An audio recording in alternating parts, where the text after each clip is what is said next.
Okay, we're going to get our mount off. I took the engine off the stand. I found some short head bolts and used some cat eyes to pick it up.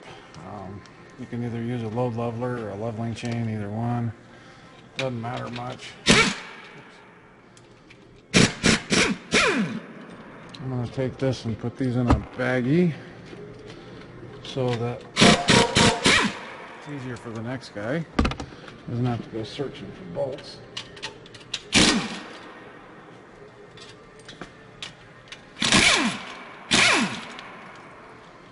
Sure what they got going on here.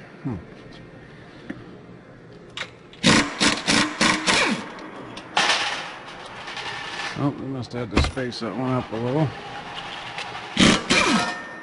Okay, and it's off.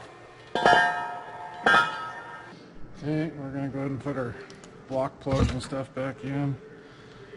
I'm just going to put a bead of silicone or gasket eliminator on this one. It had a gasket, but I don't have a new one. Could stamp one out too. Do the other way.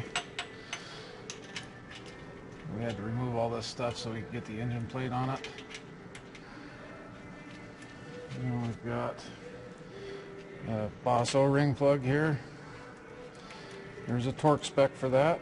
This bolt came out, and then also this. We need to put some pipe dope on that.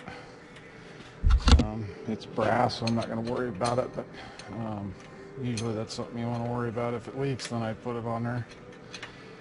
Most of the time brass will seal because it forms to it, to the piece you're going to.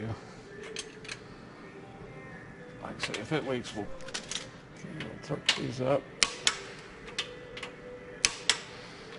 You can actually torque pipe, but I wouldn't because it's tapered.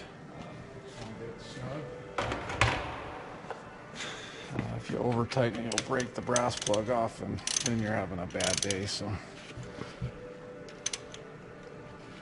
just get that snug and we're good to go.